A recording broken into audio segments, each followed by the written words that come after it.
Hello, everyone. I am Melba Vasquez, a member for the board of the American Psychological Foundation, which is a grant-making foundation that funds early career psychologists and graduate students using psychology to solve important problems and improve people's lives. APF makes grants in a variety of areas, including applying psychology to at-risk vulnerable populations, preventing violence, connection between behavior and health, stigma and prejudice, serious mental illness, gifted children and adolescents, human reproductive behaviors, child psychology, most recently, violence against women, mental health issues related to COVID, and envisioning ending racism. I'm honored to serve as moderator of this APF Fireside Chat in honor of Gold Medal Award for Life Achievement in Psychology in the Public Interest for 2020. Dr. Richard M. Suinn is a Professor Emeritus in the Department of Psychology at Colorado State University. Over his lifetime, Dr. Suinn has contributed substantially to the public interest through his major contributions in three areas: ethnic minorities, sports psychology, and community leadership. In recognition of his outstanding leadership, the APA Office of Ethnic Minority Affairs established the Suinn Minority Achievement Award. He also was the first psychologist appointed team psychologist to a U.S. Olympic team, introducing modern mental health performance training to 5 Olympic teams. Dr. Suinn also improved town-gown relationships during his service on the Fort Collins City Council as mayor. Dr. Suinn has also been a member of the board of directors of the American Psychological Association and served as president of the APA in 1999. He has served on the American Psychological Foundation, the American Board of Professional Psychology, the Association of Behavioral and Cognitive Therapies, Association for the Advancement of Psychology, and the Asian American Psychological Association. He's received numerous awards. Some of them include an honorary doctorate of humane letters, the Ray D. Fowler Award, Lifetime Contribution to Minority Issues Award, and the Lifetime Contribution to the Advancement of Behavior Award. So congratulations, Dr. Suinn, and we are so happy for you to be able to add this distinguished gold medal award as well. Now, our paths have crossed a couple of times. I worked at Colorado State University's Counseling Center and taught courses in the Counseling Psychology doctoral program from 1978 to 82 during the time that you were chair of the psychology department. In addition, when you were president of the APA in 1999, I was president of APA Division 35, Society for the Psychology of Women. You supported the founding of the National Multicultural Counseling and Summit, along with Rosie Phillips Davis and Gerald Wing Sue. All our interactions have been highly positive, and I've so appreciated your support along the way. So I'm particularly honored to moderate this fireside chat in your honor. So let's get started. Before we go on, Yes? let me establish a rule to follow. Yes, We go back so far, we do. because it feels a little awkward for you to call me Dr. Suinn. Can I call you Dick? Yes, Okay, and I will call you Melba. please. Okay, that will be fine. I like that rule very much. Any other rules? No. Okay, I like that one very much. You know, Dick, what stands out in looking at your work are the diverse fields and jobs in your long career.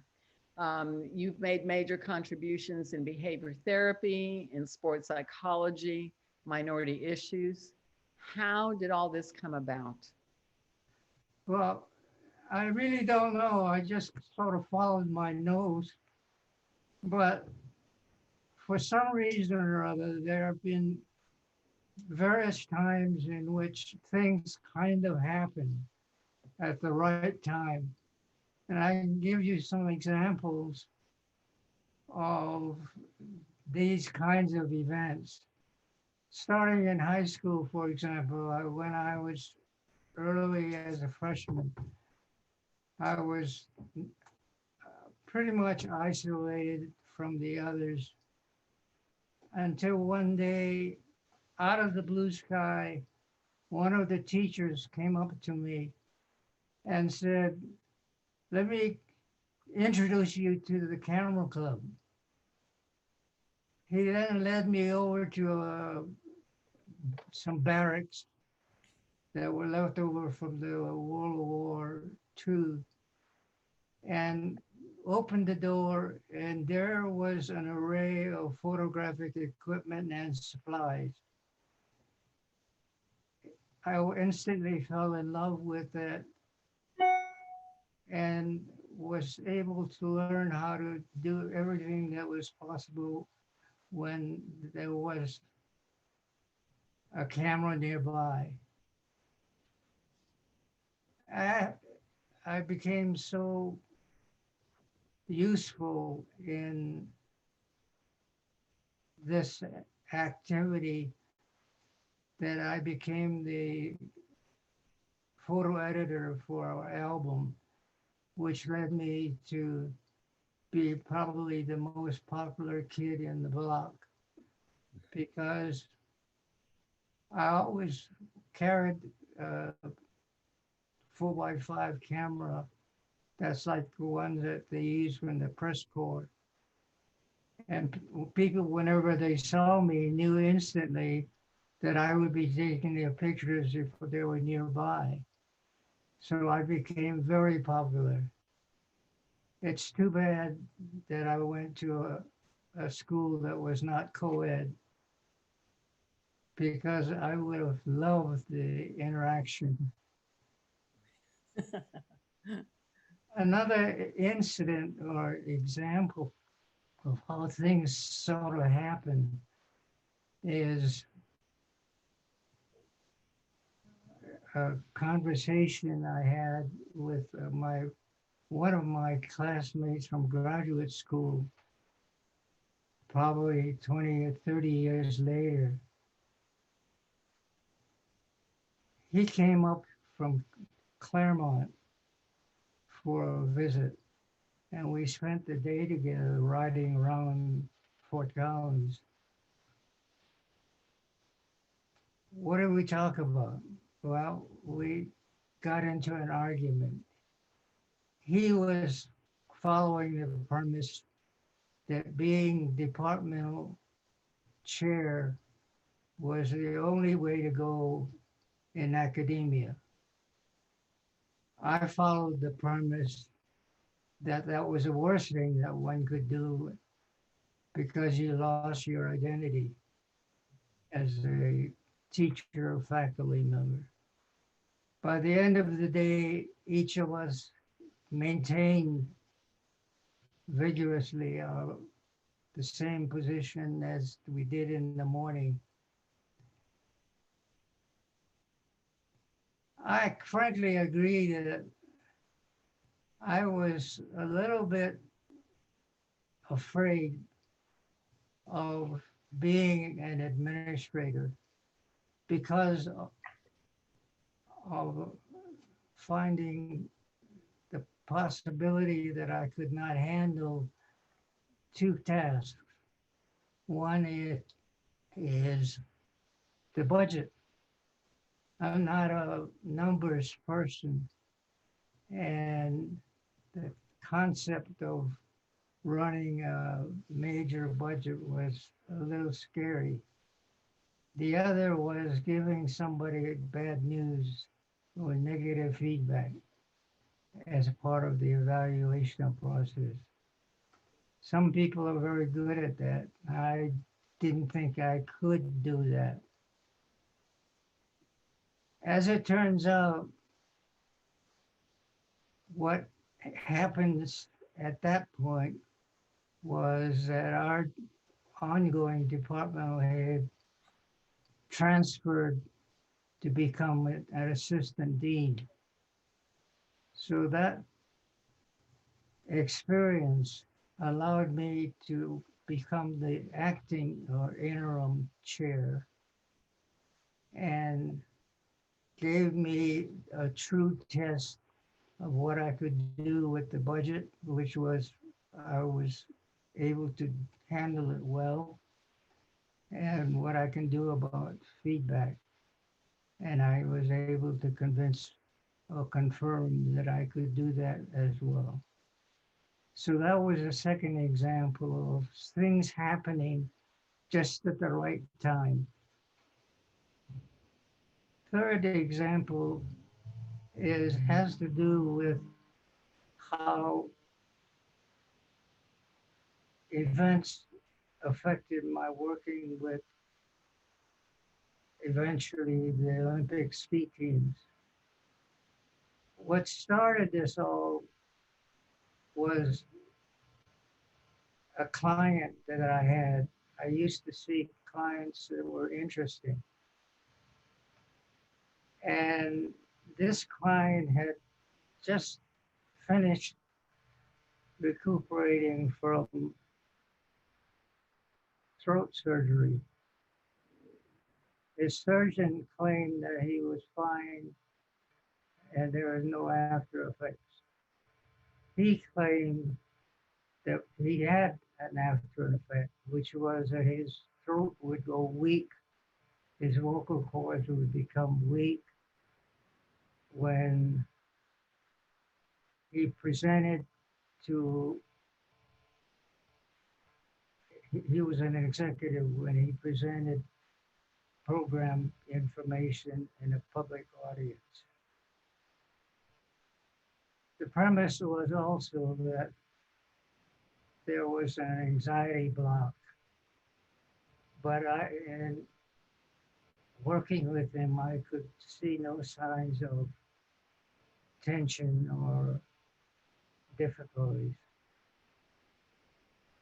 I had been working with behavioral therapy that used relaxation training, but for phobic type, avoidance type difficulties. Nobody had ever thought about using it as a counseling tool. That is an emphasis on strengths and positive behaviors. So what I did with him was to train him in relaxation and visualization. And instead of dealing with anxieties, the content was focused on healthy behaviors, which meant that he practiced in visualization, positive behaviors in presenting. And that seemed to work. Well, the thing is that what happened next was just the right timing. Another person came into my office. He was the CSU alpine ski coach. And what he was after was somebody to work with anxiety, which I can do. But we made a deal. The deal was I will work with their anxieties in exchange for my trying out something new. And that's how I got into using visualization to train ski racers in skiing their courses. And from that point on, I became recognized as good enough to work with the Olympic teams. And the last example, I'll be fast, is I was born and raised in Hawaii, and I was home for the summer just prior to my leaving for graduate school.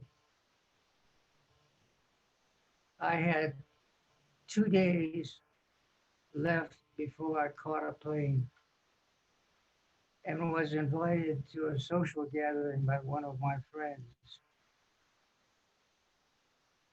Although I had a date of my own that I brought along, I met a young lady whom I couldn't take my eyes off. But I was leaving town and I had a date and was unable to interact much with this young lady. So I figured it was all over. It was nice meeting you. But the next day I was still home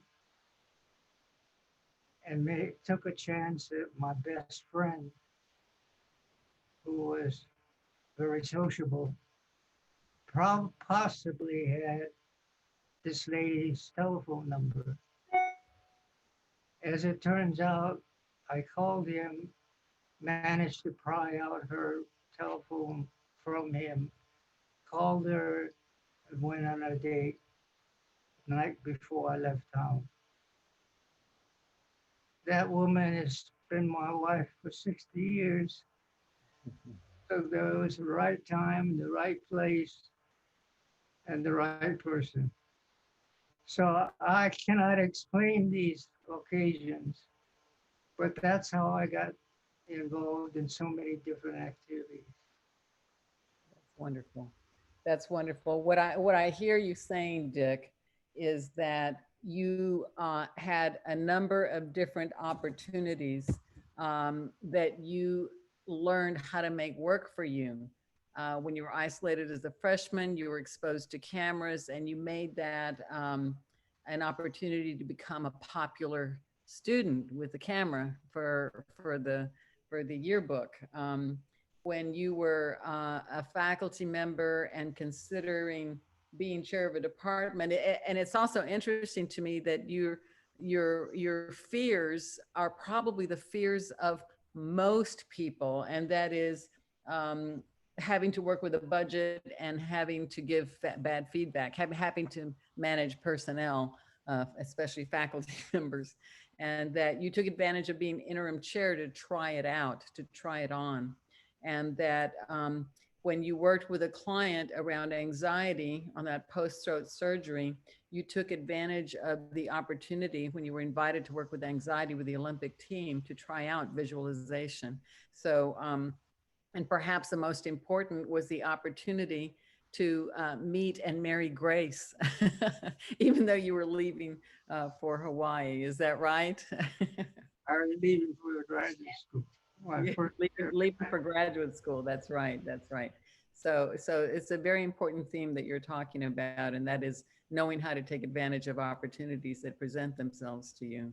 And so that's a wonderful theme. By the way, I want to say to everyone who's on this that if you have questions or comments to make, please put them in the chat. And at the end of our presentations, at the end of our questions, we will attend to those at that time. So the next thing I want to ask you, Dick, you've been elected to several significant leadership posts, including the APA presidency and to the Fort Collins, Colorado City Council as mayor. As an ethnic minority, what were those experiences like for you? That's a two-part question. Yes. Yeah. So let me divide it up. Okay. You have to understand my getting on the city council, you have to understand how angry I was at the time. Our kids were instrumental or in the forefront as a reason, one of the reasons for where we picked our house to buy when we moved into Fort Collins. We wanted them to be enrolled in some of the best schools possible, and they picked the school area where we eventually did buy a home. And our kids started with this elementary school that we also liked. However, because of changes in population, the school board decided to bus a bunch of our kids from the school that we liked to another elementary school, which got me to thinking that maybe we could help solve this problem by making a presentation and a plan. So we were encouraged by the superintendent who said, you have some good points, some good arguments. Let's have you present to the school board. Uh, we presented a plan of action, and the school board didn't say a word, ask a question, or make a comment. They just simply called for the vote and moved our kids out, which really got me a little upset that we went that far, and it seemed as though they didn't listen. And of course, that's not an uncommon reaction for board members to face. But in this case, for me, it was such a personal thing that I was ready to badmouth the one person that represented our area. He was an incumbent, he was a Republican, and you know how they are. Sorry.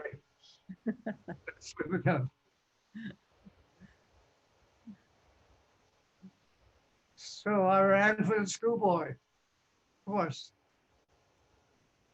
and did the whole bit with the coffee hours and so forth. But I lost, and I lost badly. So how does this relate to the city council? Well, some years after, when the city council had seats open, some folks remembered my school board campaigning and decided that they wanted to support me for a seat on the city council. So I got a phone call asking that question, would I run for the city council? And my answer was an immediate no. What you need is somebody with name recognition or somebody who's been in politics before. You don't need a naive faculty member. Then they called the second time and I said no. In the interim period, I was watching who was declaring candidacy. And there were a bunch of turkeys. And I figured I was no worse a turkey than them.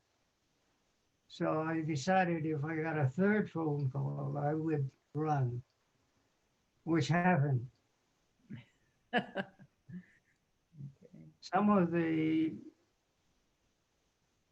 ongoing members of the existing council said, listen, all we need out of you is not experience, but the willingness to learn. And we'll teach you as much as you want to know about the sewer system until you get sick of hearing council business. Well, I won, and I actually did not win handily. The way in which the results were counted, speaking of counting results,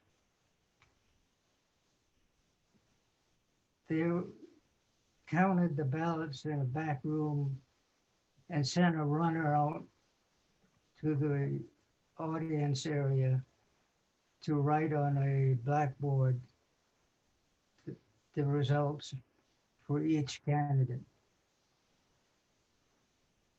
At the very beginning of the count, the runner's results showed me very much in the lead, so I was winning. But partway through, there was a sudden change, just as is happening to Biden and Trump.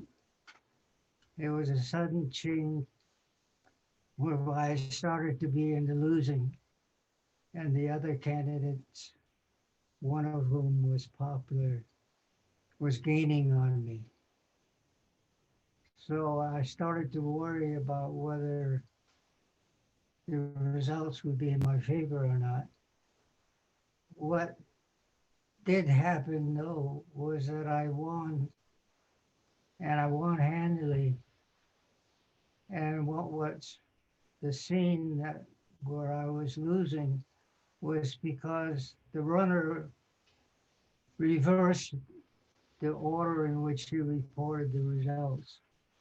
So what was supposed to be my votes in my favor were being recorded as votes for other people. Oh,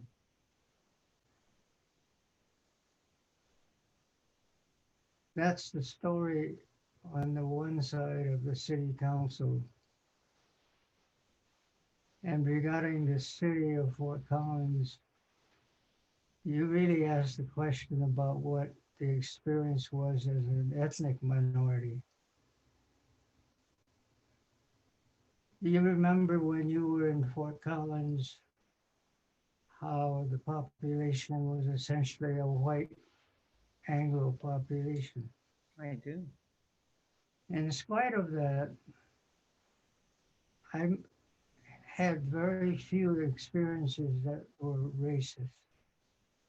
Not that it didn't exist, but it didn't affect our little part of the world. However, I remember to this day one strange experience. Our house that we bought was just completed by the developer with no landscaping.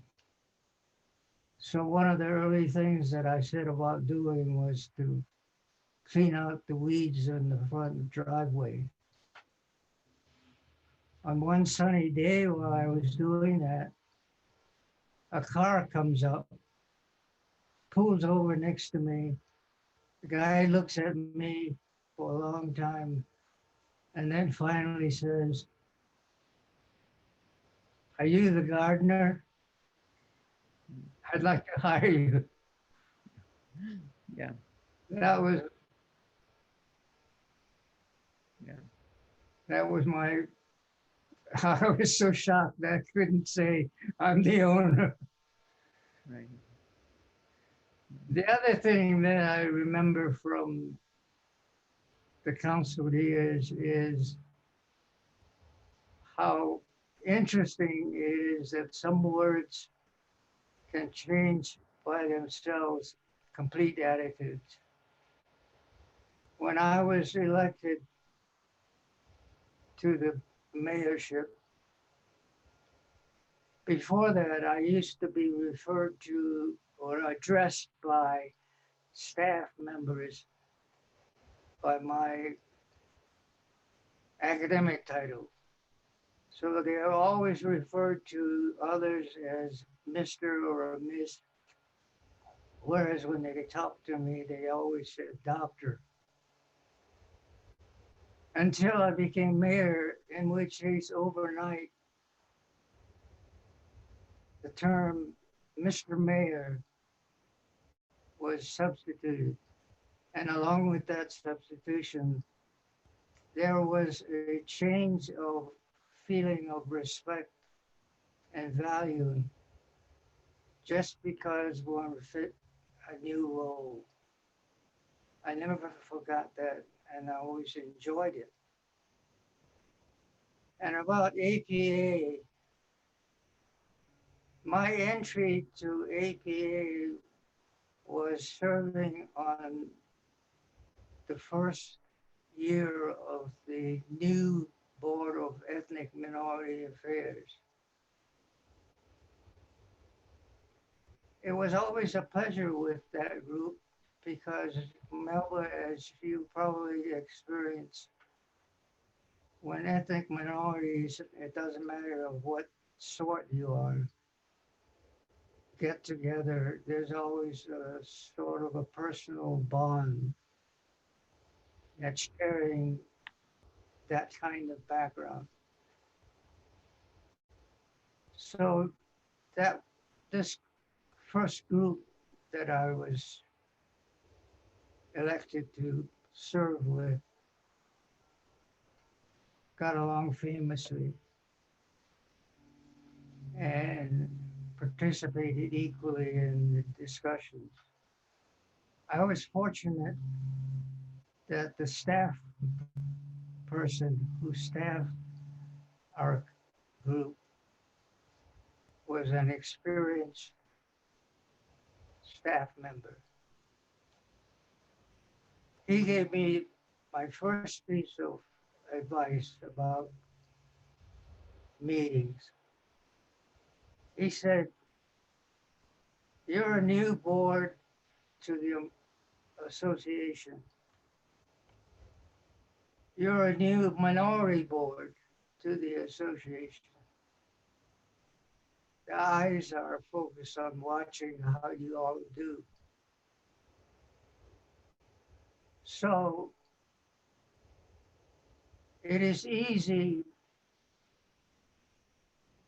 to pass resolutions or petitions or position statements, but they don't have effects. If you're going to take an action, make sure that there is a consequence to that action that gives you some feedback." And that's what we did. And from there, I went to serve on 7 other boards and wound up as chair for each of 6 of those boards. And from there, I went to eventually being a candidate for the APA presidency. And the story there is that candidates during their period of running for the office are often given a place on programs of state conventions. So we used to fly all over the US, going to conventions and being allowed 5 minutes to make your case that that state association would cast its votes for you. You remember that, don't you? Absolutely.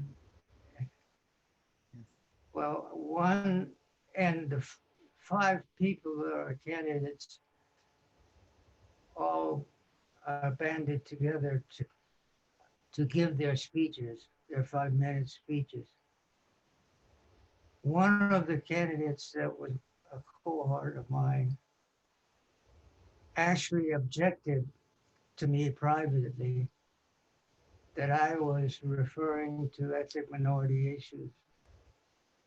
But the interesting thing was that he felt that I had an advantage at my experience with ethnic minority affairs, and that was a surprise. But I made it eventually and was elected.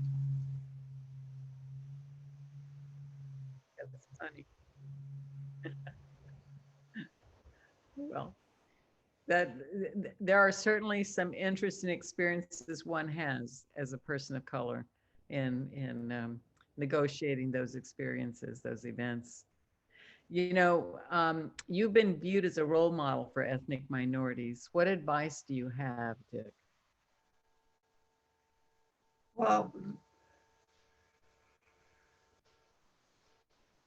one of the things that used to happen to me when going to meetings was that I always felt like at the first meeting of the year for the group that we were taking office, or taking our positions. Before going into those rooms, I always felt a little uncomfortable as though I was the only first kid on the block. And I attribute that to a smidgen of the imposter syndrome that ethnic minorities often experience, which is a notion that you're not good enough to be in that position. So one of the things I would say, first of all, is don't avoid an experience like I was doing because you think that you're not good enough, talented enough, well-trained enough. Test yourself and you might find out, like I did with the departmental chair's position, you might find some strengths that you were suppressing or not aware of or unwilling to admit to. Secondly, define your identity. Know where your value systems are. They will always guide you. Thirdly, believe in yourself. In spite of criticisms, always know that you are a valued person. And persevere. Stay with the task. Problem solve to get by obstacles. I guess those are the things that would come to mind that I always believed in. That's excellent advice, and it's astounding to me to know that you experienced imposter syndrome like some of the rest of us. I mean, it never showed, but intellectually it makes sense to me. Of course, anytime we're the first to do something, we may experience those things, but it is All right. there's something gratifying to know that you experienced it and worked through it as you did, and therefore the rest of us can as well. It's a problem. It is a problem. It is a problem. When no one who looks like us has been there before, it's hard to imagine our being there. Yeah. What have been some of your most rewarding experiences and accomplishments in your career, Dick? Well, you can guess my answer right off the bat. Because you shared in it. It was the opening ceremonies of the convention of my presidential year of the American Psychological Association. That was awesome.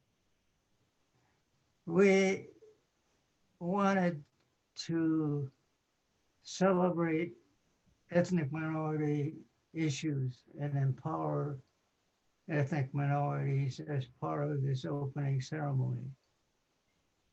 So we had,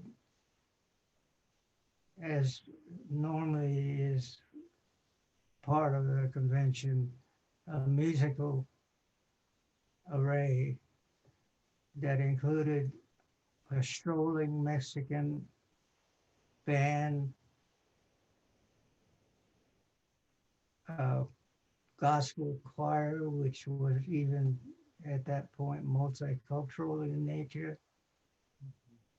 And we had as the major speaker, the keynote speaker, Jesse Jackson. That was astounding. What members of the audience did not know is that that morning was a funeral for Jesse Jackson's brother, I think in Chicago. And we thought that he would surely not be in a decent enough shape to go and give a keynote address. but he called and said, I'm going to do it. So wait for me. Well, the day comes and the hours go along and we still don't see a Jesse Jackson, and the opening ceremonies are starting to get a little long, and I'm trying to think how I'm going to tap dance to fill the rest of the time of the opening ceremonies if Jesse doesn't show. Just when time seems to be running out, back of me on this back of the stage is a curtain area. One of the staffers whispers to me, he's here. And sure enough, out pops Jesse Jackson just at the point that the gospel choir is ending its last song, and the words are, "Oh, happy day, oh, happy day." Yeah, that was it was very, very powerful, Dick. And Jesse Jackson gave one of the most powerful, most poignant talks I have ever heard in my whole life, because he used the death of his brother to plead with us to offer services to people from his community, from the minority communities. I mean, it was very powerful. I don't think there was a dry eye, and I don't think a single person left. I think everybody canceled their dinners or delayed them or whatever, and they were there. It was powerful. We had about 1,000 people in the audience, and Oh, more than that, more than that. It was, oh boy. yeah, yeah. It was several thousand people. Yeah. I did want to say that, for the record, that I think I made a major contribution by just being elected president. Yeah. Yes, absolutely. Because when I look at the association history, for 100 years, there were only two minorities elected to the presidency. Right. I was the third. That's right. But then after having been elected, there are 5 minorities candidates who all made it to the presidency. 4 of them became president in succession. And I think, thinking about why the change, I think my being elected made 2 points. One, to ethnic minorities, that having a goal of the presidency, of being president, was achievable and motivated these candidates to even try. The other is on the other side, that it gave a message to electorate, the voters who are faced with a minority to be elected, that ethnic minorities are equally competent to take the job. And I think we're going to see more and more diverse candidates from now on. And that's my legacy that I'm happy to leave behind. Absolutely. Absolutely. I have to tell you one more story though. This, I said that the opening ceremonies was my most rewarding experience. It was also my most time when I experienced my worst embarrassment. Oh, yeah? I was reading off of the script and came to the point where it said, now you introduce your family. And I went down the line naming my members of my family, and this is my wife, Grace. This is my son, Bradley. And this is my other son, Bradley. And I stopped midstream and asked myself, did I really say Bradley, Bradley? I misidentified my second son. And the camera focused on my two kids sitting there side by side. And Randy points to his name sign that said Randy.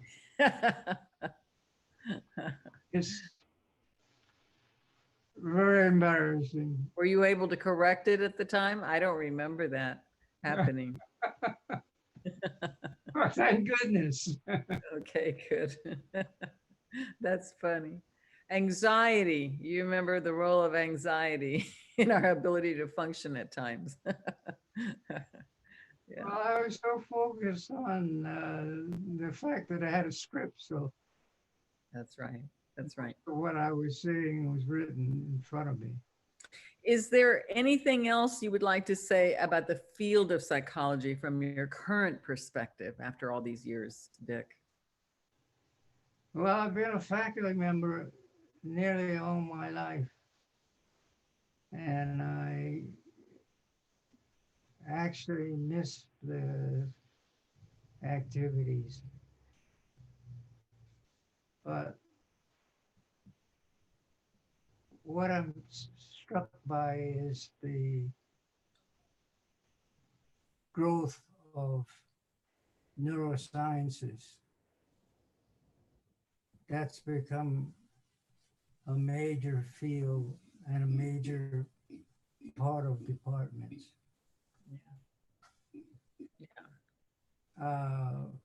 The virus has caused changes. You were talking earlier about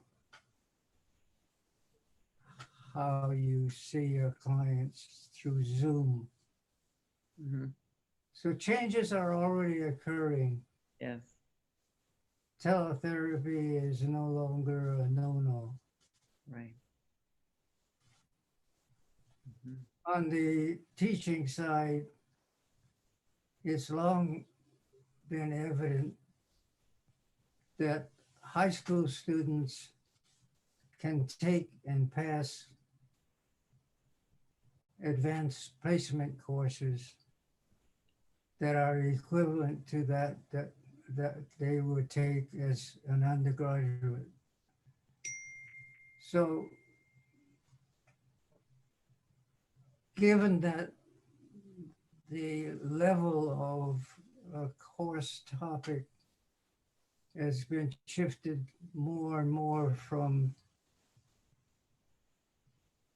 the undergraduate level to being okay for high school students, why is it that we don't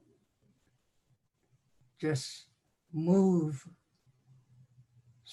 intro courses from the undergraduate degree program to high school level and fill in the gap by increasing the graduate requirements for internships?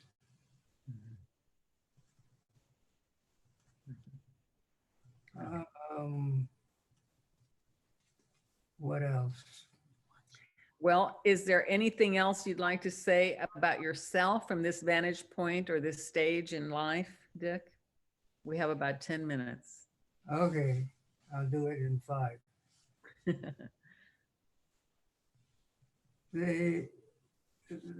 This award is appropriate for me at this stage of my life because it's a lifetime career contribution award, and it may be my last one.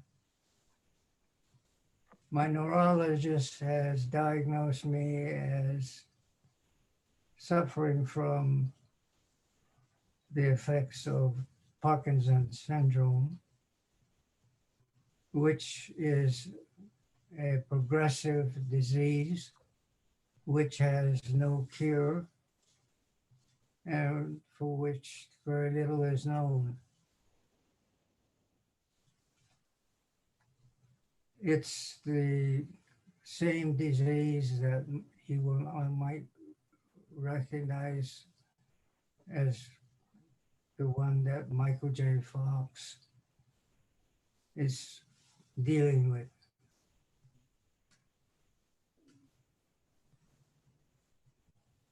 I have a family that has been supportive and in fact led my daughter looked into and interviewed, and I have been for a couple of years working with a personal trainer, and I'm currently involved with some physical therapy. And so the fight is not yet over, but this may be my last chance to say goodbye. Mm-hmm. And I've had an interesting life, and I especially value this award because it is so appropriate that my lifetime of contributions is being recognized. So I enjoyed this interview, and see you again, Melba. And we can turn to the chat if you like, or are we out of time? No, we have time for a couple of comments. Let me express my appreciation for your sharing about your diagnosis of Parkinson's, Dick. It's very touching to me, brought tears to my eyes. For you to say goodbye to this community who is listening to you right now, it's very touching and very moving. And let me just be a spokesperson to express appreciation for all that you have contributed to psychology in general, to society in general, and to many of us on an individual basis. Your legacy goes far and wide, and your stories are funny and poignant and powerful, and you know, there are lots of them out there in addition to the ones that you share. But thank you so much for sharing that. You know, it touches close to home. I have shared with you that my spouse also is diagnosed with Parkinson's, and so Grace and I share that that experience. And of course, the manifestations are different for everybody. And I'm so sorry that you're having to deal with that. But you've had an amazingly rich life, and I again appreciate all that you have done. And I feel so lucky to have been in this role as moderator today to share this experience. And you've done good. As have you. There's a question from Linda Forrest. She'd be interested in hearing you talk, Dick, about cultural values that influenced your leadership decisions. Cultural. Well, Linda, it actually influenced me in the opposite direction. I was always of the camp that children are to be seen and not heard. And it's also customarily to be to not broadcast oneself, the nail that stands out gets driven in. The modesty bit are all cultural factors which make it difficult to be a candidate for something. As a candidate, you must speak out about how good you are. how qualified you are for the position. You have to, I'll tell you another story. During one visit as a presidential candidate to a state psych association, in my cohort that year was a person who was equally shy. And we wound up talking with one another outside of the ballroom where people were congregating until a third party came by who knew us both well and said, listen, you two are not going to vote for one another. So the electorate is in that ballroom. Go and talk with them instead.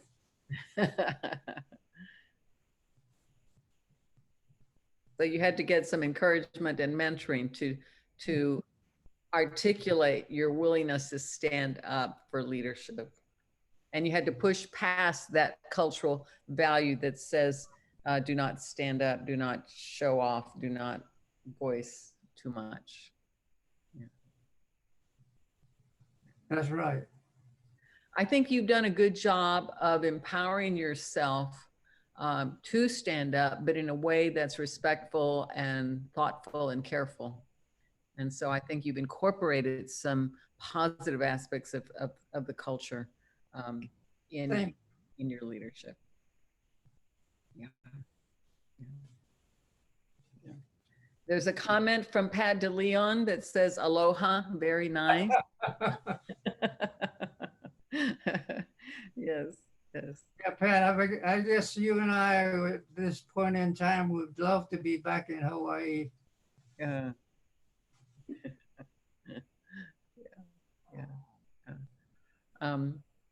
I'm trying to think if there's anything else. I don't see any other comments coming in. There are some from earlier. Susan Barry says, hi, Dad, you look great. I thought I would put that out there. I just think this has been a wonderful, wonderful session, Dick. I really appreciate your taking the time. And, this is a result of our not being able to meet in person at convention, at the awards ceremony that we usually have. But it is a real treat to have this much time to spend with you and for people to participate in the way that they have in our audience. So any final words before we end today, Dick? It's just been fun. It has been fun. It has been fun. Other comments, very moving conversation from Jean Carter. I want to send my thanks to Dick for the mentoring of him early in my career. Thank you. So there you go. I think there are probably many, many people out there who feel the same way, Dick. The mentoring moments and periods that you have shared with people. Very, very special.